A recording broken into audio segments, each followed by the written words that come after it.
പ്രതിപക്ഷം എന്താണ് പറയുന്നുള്ളത് തീർച്ചയായിട്ടും പ്രധാനമല്ല, പക്ഷെ പ്രധാനമാണ്. ഞാൻ എന്താണ് പറഞ്ഞതെന്നുള്ളതാണല്ലോ പ്രധാനം. ഞാനിവിടെ പറഞ്ഞത് വളരെ ഗൗരവത്തോടുകൂടി പറയുകയാണ്. പ്രിയദർശിനി എന്താണ് ഞങ്ങളെ പഠിപ്പിച്ചത്? പ്രിയദർശിനി ഞങ്ങളെ പഠിപ്പിച്ചത് കേരളത്തിലെ സ്ത്രീകളുടെ ഡിസ്ട്രസ് വളരെ വലുതാണ്. അവരങ്ങേയറ്റം ബുദ്ധിമുട്ടാണ്. അവർക്ക് ബസ് കാശ് കൊടുക്കാൻ പോലും ഇല്ല. 2000 രൂപയോ 3000 രൂപയോ അല്ലെങ്കിൽ 1500 രൂപ പോലും ഒരു മാസത്തിൽ അവർക്ക് സേവ് ചെയ്യാൻ കഴിയുന്നത് അവർ വളരെ വലിയ കാര്യമായിട്ടാണ് എടുക്കുന്നത്. എന്ന് പറഞ്ഞാൽ ഒരു ദിവസം 50 രൂപ അല്ലെങ്കിൽ 70 രൂപ എന്നുള്ളത് താങ്ങാനാവാത്ത ഒരു കാര്യമായിട്ടുള്ള ലക്ഷക്കണക്കിന് കുടുംബങ്ങൾ കേരളത്തിലുണ്ട് എന്ന യാഥാർത്ഥ്യത്തിലേക്ക് ഞങ്ങളുടെ അടക്കം കണ്ണു തുറപ്പിച്ചത് രാഹുൽ ഗാന്ധിയാണ്. കേരളത്തിലെ ഒരു രാഷ്ട്രീയ മുന്നണി അത് ആവശ്യപ്പെട്ടിട്ടില്ല, അല്ലേ?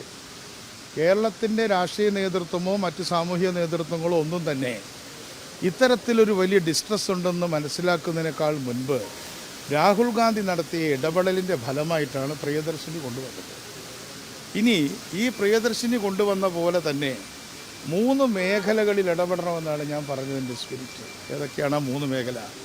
ഒന്ന്, പൊതുഗതാഗതത്തിൽ നമ്മൾ ഇടപെട്ടു, മിതമായിട്ട് ഇടപെട്ടിട്ടുള്ളൂ, എല്ലാ സ്ഥലത്തും പ്രിയദർശിനി ഇല്ലല്ലോ. 2, പൊതുവിദ്യാഭ്യാസം. 3, പൊതുജനാരോഗ്യം. അതിൽ പൊതുജനാരോഗ്യ രംഗത്തും ആളുകൾ ഡിസ്ട്രസ് കൊണ്ട് ഏറ്റവും വിഷമകരമായ അവസ്ഥയിൽ പോലും അവർ ആരോഗ്യത്തിന് വേണ്ടിയിട്ട് സർക്കാരിനെ ആശ്രയിക്കാനുള്ള അത്രയും ഡിസ്ട്രസ് അവർക്കുണ്ട്. പക്ഷേ അവരാകെ കൂടെ ചെയ്യുന്ന മറ്റൊരു കാര്യം, ഇത്തരത്തിലുള്ളൊരു സാഹചര്യം ഞങ്ങൾക്കുണ്ടാവരുതേ എന്ന് കരുതിയിട്ട്, ശരിയായോ തെറ്റായോ, അവർ പലപ്പോഴും സൗജന്യമായിട്ടുള്ള സ്കൂളുകളിൽ വിട്ടിട്ട് സൗജന്യമല്ലാത്ത സ്കൂളിലേക്ക് പോകാൻ അവരുടെ തീരുമാനമാണ്.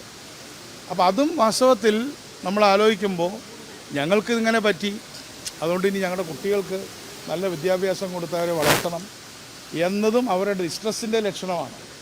ഇതാണ് ഞാൻ പറഞ്ഞത്. പക്ഷേ അത് സ്ത്രീകളെ അധിക്ഷേപിക്കുന്നതാണ് എന്ന് പറഞ്ഞത് പറയാനുള്ളവരുടെ സ്വാതന്ത്ര്യത്തെ ഞാൻ ചോദ്യം ചെയ്യുന്നില്ല. പക്ഷേ എന്നെ സംബന്ധിച്ചിടത്തോളം ഞാൻ അവരോടൊപ്പം നിൽക്കുന്ന ഒരാളാണ് എന്ന് നിങ്ങൾക്കറിയാമോ ഇല്ലയോ എന്നുള്ളത് എൻ്റെ പ്രശ്നമല്ല. അങ്ങനെയാണ്. ഇനിയും അതിൻ്റെ കൂടെ തന്നെയാണുള്ളത്. പ്രിയദർശിനിയുടെ വമ്പിച്ച വിജയം, ആ വമ്പിച്ച വിജയവുമായിട്ട് ഞങ്ങൾ മുന്നോട്ട് പോകും. പക്ഷേ അതിനിടയിൽ നിങ്ങൾ തന്നെ ഉന്നയിച്ചു, പലരും പറഞ്ഞു പ്രൈവറ്റ് ബസ്സുകാർക്ക് ചില പ്രശ്നങ്ങളുണ്ടായി. അതും പരിഹരിക്കപ്പെടേണ്ട ഒരു കാര്യമാണ്. അത് പരിഹരിക്കാനുള്ള പരിശ്രമങ്ങളും നടത്തുന്നുണ്ട്. എങ്ങനെ പബ്ലിക് ട്രാൻസ്പോർട്ട് കൂടുതൽ പീപ്പിൾ ഫ്രണ്ട്ലി ആക്കാൻ പറ്റും. ഇപ്പോൾ സ്ത്രീകളുടെ കാര്യം മാത്രമേ നമ്മൾ നോക്കിയിട്ടുള്ളൂ. ഇപ്പോൾ വിദ്യാർത്ഥിനികളെ സംബന്ധിച്ചിടത്തോളം യൂണിവേഴ്സിറ്റിയിലൊക്കെ 85% കേരളയിൽ ഇപ്പോൾ പെൺകുട്ടികളാണെന്നുള്ളതുകൊണ്ട് പെൺകുട്ടികളുടെ കാര്യത്തിൽ വളരെ സഹായം ഉണ്ടായിട്ടുണ്ട്. അപ്പോൾ ആ തരത്തിൽ എങ്ങനെ പബ്ലിക് ട്രാൻസ്പോർട്ടിനെ വിപുലീകരിക്കാം, നമ്മുടെ നാട്ടിലെ ഡിസ്ട്രസ്സിനെ എങ്ങനെ നമുക്ക് മനസ്സിലാക്കാം എന്നതാണ് എൻ്റെ അടിസ്ഥാനപരമായ വിഷയം. പ്രതിപക്ഷത്തെക്കുറിച്ച് താങ്കൾ പറഞ്ഞുകൊണ്ട് പറഞ്ഞു, ഞാൻ പ്രതിപക്ഷത്തായിട്ടൊന്നും കോൺഫ്രണ്ടേഷനൊന്നുമില്ല. ഇപ്പോൾ ഈ പ്രിയദർശിനി ആദ്യത്തെ ദിവസം ബഹിഷ്കരിച്ചു എന്നല്ലാതെ അവരിപ്പോൾ ഞങ്ങൾക്കെതിരായിട്ടൊന്നും എന്തെങ്കിലും സ്റ്റേറ്റ്മെൻ്റ് ഒന്നും കൊടുക്കുന്നില്ല. പക്ഷേ അവർ ചെയ്ത ഒരു കാര്യം, അവർ ചെയ്താത്തിരുന്നൊരു കാര്യം, കേരളത്തിൽ ദാരിദ്ര്യമില്ല എന്നൊരു സ്റ്റേറ്റ്മെൻറ്റ് കൊടുത്തു. വെറും സ്റ്റേറ്റ്മെൻ്റ് അല്ല. കേരള ഗവൺമെൻറ്, പിണറായി വിജയൻ ഗവൺമെൻറ് എന്താ പറഞ്ഞത്? ദാരിദ്ര്യം അവസാനിപ്പിച്ചിരിക്കുന്നു, കേവല ദാരിദ്ര്യം പ്രത്യേകിച്ച് അവസാനിപ്പിച്ചിരിക്കുന്നു. ഞങ്ങളെല്ലാം എന്ന് പറഞ്ഞു, ഇക്കണോമിസ്റ്റുകൾ പറഞ്ഞു ദാരിദ്ര്യം അവസാനിച്ചിട്ടില്ല, കടുത്ത ദാരിദ്ര്യം നിലനിൽക്കുകയാണ്. കാരണങ്ങൾ പലതാണ്, പക്ഷേ കടുത്ത ദാരിദ്ര്യം നിലനിൽക്കുകയാണ്. അത്തരത്തിലുള്ള കടുത്ത ദാരിദ്ര്യത്തിലേക്ക് കണ്ണു തുറപ്പിക്കുന്ന നടപടിയാണ് പ്രിയദർശിനി എന്ന് ഞാൻ വീണ്ടും ഇപ്പോൾ പറയുകയാണ്. അതിനെ ഞാൻ വളച്ചൊടിച്ചെന്നോ എന്താ പറയുക പൊട്ടിച്ചെന്നോ ഒന്നും ഞാൻ ആക്ഷേപിക്കാനില്ല. അതായത് നമ്മളത് ഒരു ലോങ് സ്പീച്ചായിരുന്നു. ഞാൻ ഓരോ മിനിറ്റും എന്താ പറഞ്ഞത് ഇപ്പോൾ ഓർക്കുന്നില്ല, എഴുതി തയ്യാറാക്കിയ പ്രസംഗമല്ല. പലപ്പോഴും പാവപ്പെട്ട ആളുകളാണെങ്കിലും അവർ വെൽ ടു ഡു ആയിട്ടാണ് അവർ പ്രസൻറ്റ് ചെയ്യുന്നത്. പണ്ടത്തെ പോലെയല്ല. നമ്മളിപ്പോൾ പാവപ്പെട്ട ഒരാളെ പെട്ടെന്ന് അവരുടെ ഡ്രസ്സ് കൊണ്ടൊന്നും നമുക്ക് മനസ്സിലാക്കാൻ പറ്റും. പക്ഷേ റിയലി പുവർ, അവരിൽ പൈസയൊന്നുമില്ല. കാരണം അവർക്ക് അവരെ സ്വന്തം നല്ല രീതിയിൽ പ്രസൻറ്റ് ചെയ്തിട്ട് വേണം അവർക്ക് ജോലിക്ക് പോകാനായിട്ട്. പ്രത്യേകിച്ചും ഷോപ്പ് കീപ്പേഴ്സ് അല്ലേ. അതേപോലെ തന്നെ ഇപ്പോൾ മറ്റുള്ള ചെറിയ ചെറിയ ജോലികൾക്ക് 10,000 രൂപ 2,000 രൂപയ്ക്കൊക്കെ ഉള്ള 12,000 രൂപയ്ക്കൊക്കെ ഉള്ള ജോലി ചെയ്യുന്നില്ലേ. അവരൊക്കെ നല്ല രീതിയിലാണ് അവരെ സ്വയം പ്രസൻറ്റ് ചെയ്യുന്നത്. അല്ലാത്തപോലെ പണ്ടത്തെ പോലെ ഒരു മുഷിഞ്ഞ ഡ്രസ്സ് ഇട്ടിട്ടൊന്നും ഇപ്പോൾ ഒരാൾക്ക് നടക്കാൻ പറ്റില്ല. അതുകൊണ്ട് അവരെ സംബന്ധിച്ചിടത്തോളം നമ്മൾ തെറ്റിദ്ധരിക്കരുത്. ഇപ്പോൾ ഒരേപോലത്തെ 2 ഡ്രസ്സ് ഇട്ടിട്ടുള്ള ആളുകളിൽ അതിലൊരാൾ വളരെ പാവപ്പെട്ട ആളാണ്. അവർക്ക് അവരുടെ സമ്മർദ്ദം കൊണ്ട് അവർക്ക് വായിക്കാൻ പൈസ ഉണ്ടായിട്ടല്ല. അതുകൊണ്ട് ഞാൻ പറഞ്ഞതിൻ്റെ മൊത്തം സ്പിരിറ്റ് കേരളത്തിൽ ഒരു 35-40% ആളുകൾ അതീവ ദുഃഖം, ഈ സാമ്പത്തികമായിട്ടുള്ള ഡിപ്രൈവേഷൻ, ഇല്ലായ്മകളുള്ളവരാണ്. അവരതിനെ മറികടക്കാൻ പലതരത്തിലുള്ള പരിശ്രമങ്ങൾ നടത്തിക്കൊണ്ടിരിക്കുകയാണ്. ആ പരിശ്രമങ്ങളിൽ ഒരു ഗൗരവമായ ഇടപെടലായിരുന്നു പ്രിയദർശിനി. തള്ളിക്കളയെന്നുള്ള വാക്കിന് ഇനി ഉപയോഗിക്കാതിരിക്കാം. എനിക്ക് ഒരു പ്രശ്നം ഉണ്ടായിക്കോട്ടെ, ഉണ്ടായിപ്പോയല്ലോ. അല്ല, ഞാനിതിൽ പഠിച്ചൊരു കാര്യം, എല്ലാ ദിവസവും ഒരു ലേണിംഗ് ഡേ ആണല്ലോ. പ്രസംഗിക്കുമ്പോൾ വളരെ ശ്രദ്ധിക്കണം.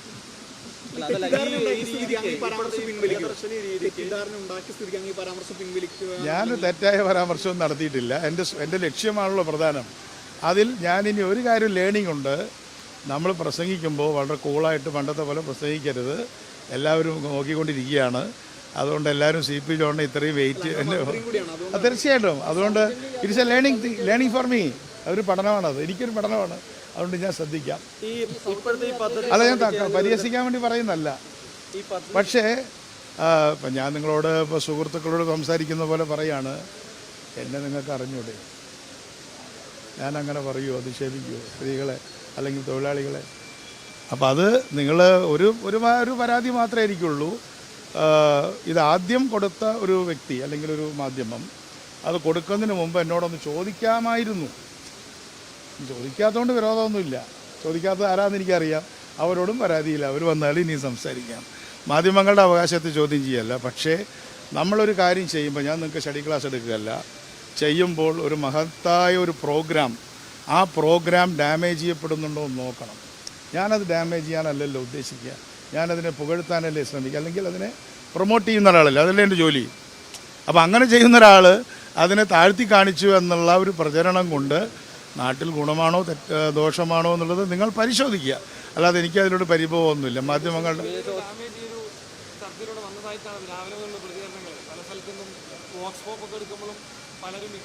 അതെ, അതപ്പോൾ അത് ചെയ്യുന്നവർ കുറച്ചും കൂടെ ശ്രദ്ധിച്ചാൽ കൊള്ളാം. പ്രിയദർശിനിയെ ഞാനിപ്പോൾ ഇനി ഔദ്യോഗികമായിട്ട് പറയാം, പ്രിയദർശിനിയെ ഉയർത്തിപ്പിടിക്കാനാണ് ഈ ഗവൺമെൻറ് ആഗ്രഹിക്കുന്നത്.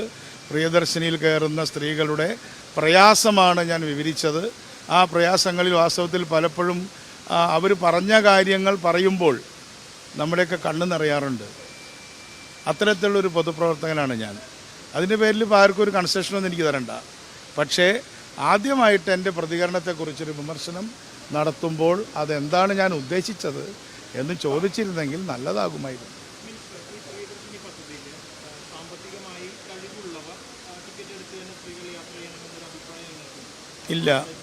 ഇല്ല. അതിൻ്റെ കാരണം പറയാം. ഇതൊരു ജെൻഡർ പ്രോഗ്രാമാണ്. തീർച്ചയായിട്ടും ഇതിൽ ഏറ്റവും കൂടുതൽ ബെനിഫിറ്റഡ് ആയത് ഏറ്റവും പാവപ്പെട്ട ആൾക്കാരാണ്. എന്തുകൊണ്ടാണ് അതില്ലാത്തത്? നിങ്ങൾ ചോദിച്ചത് നന്നായി. അത് നമ്മുടെ ഗവൺമെൻറ്റിൻ്റെ പല വേദികളിലും ചർച്ച ചെയ്യുമല്ലോ. വേണമെങ്കിൽ അങ്ങനെ പരിമിതപ്പെടുത്താമായിരുന്നു. ഇപ്പോൾ ചില സ്റ്റേറ്റുകളിലാണെങ്കിൽ അവർ എന്ത് കാണിക്കണം? കാർഡ് കാണിക്കണം. ലൈക്ക് നമ്മുടെ ആധാർ കാർഡൊക്കെ കാണിച്ച് മലയാളികൾക്ക് കിട്ടാത്ത സ്ഥലങ്ങളുണ്ട്, വേറെ സ്റ്റേറ്റുകാർക്ക്. നമ്മുടെ അടുത്തത് എന്താണെന്ന് പറഞ്ഞാൽ, ഒരു സ്ത്രീ ആ സ്ത്രീകളുടെ അവകാശം ഉപയോഗിക്കാൻ വേണ്ടി ഓരോ തവണയും ഞാൻ പാവപ്പെട്ട ആളാണ് എന്ന് പ്രൂവ് ചെയ്യേണ്ടി വരുന്നത്. ഇത് ഞാനെടുത്തൊരു സമീപനമാണ്. അത് ഗവൺമെൻറ്റിൻ്റെ സമീപനമാണ്. അതിൽ എന്തുകൊണ്ട് പലരും വളരെ വിദഗ്ധന്മാരായ ആൾക്കാർ പറയേണ്ടത് നിങ്ങൾക്ക് ഒരു 20% കുറയ്ക്കാൻ പറ്റും, 30% കുറയ്ക്കാൻ പറ്റും. പക്ഷെ അവിടെയും ഞാൻ പാവപ്പെട്ടവരുടെ കൂടെയാണ് നിൽക്കുന്നത്. അവരുടെ ആംഗിളിലാണ് പറയുന്നത്. അവരുടെ ആംഗിൾ എന്താണ്? ഒരു സ്ത്രീ എപ്പോഴും പോയിട്ട് ബസ്സിൽ പോയിട്ട്, അയ്യോ ഇത് ഞാൻ പാവപ്പെട്ട സ്ത്രീയാണ്, എനിക്ക് കൺസെഷനുണ്ട്, ഇതെനിക്ക് തരണമേ എന്ന് പറയുന്ന ഒരു സിറ്റുവേഷൻ പോലും ഉണ്ടാവരുത്. അല്ലാതെ പണക്കാർക്ക് കൊടുത്തതല്ല. പാവപ്പെട്ടവരാണെന്ന് ഒരു ദിവസം 4 തവണ പറയേണ്ടി വരുന്നൊരു സ്ഥിതി ഉണ്ടാവരുത് എന്നതുകൊണ്ടാണ് യൂണിവേഴ്സലാക്കിയത്. ഇതൊക്കെ ഞാനിപ്പോൾ വീണ്ടും പറയേണ്ടി വരുന്നു എന്നുള്ളത് നമ്മുടെ ഒരു ഓക്യുപ്പേഷണലായ പ്രോബ്ലമാണ്. പക്ഷേ എനിക്ക് ഉള്ള ഒരൊറ്റ പരാതിയേ ഉള്ളൂ. എൻ്റെ പ്രസ്താവനയെക്കുറിച്ച് ഇതിപ്പോൾ ആദ്യമായിട്ട് എല്ലാവരും ഒരുമിച്ചല്ലല്ലോ കൊടുത്തത്. ആദ്യം കൊടുത്തൊരു ചാനലുണ്ടാവുമല്ലോ. ആ ചാനൽ എന്നോടൊന്ന് ചോദിക്കാമായിരുന്നു. അതുകൊണ്ട് പണക്കമൊന്നുമില്ല.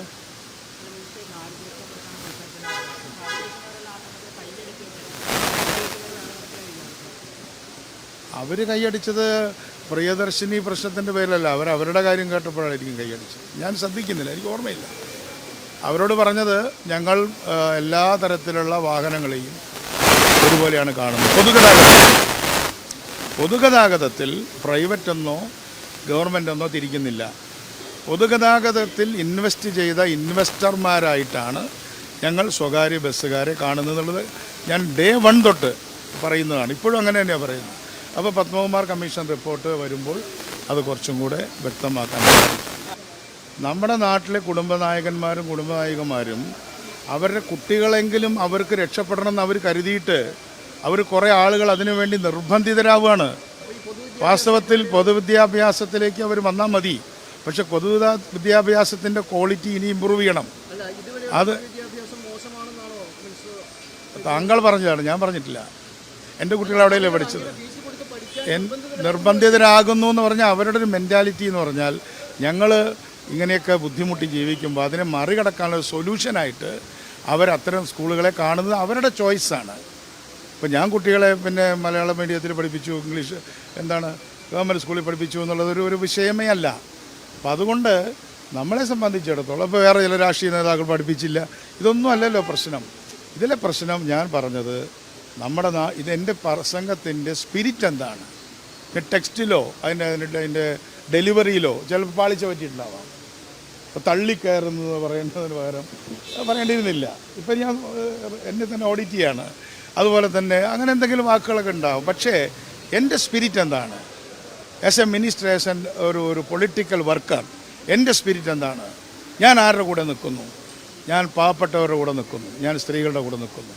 ആ കാര്യത്തിൽ നിങ്ങൾ എന്നെ മനസ്സിലാക്കണം, ഗവൺമെൻറ്റിനെ മനസ്സിലാക്കണമെന്ന് അഭ്യർത്ഥനയേ ഉള്ളൂ. അധിക്ഷേപങ്ങളോ ആരോപണങ്ങളോ ഒന്നുമില്ല.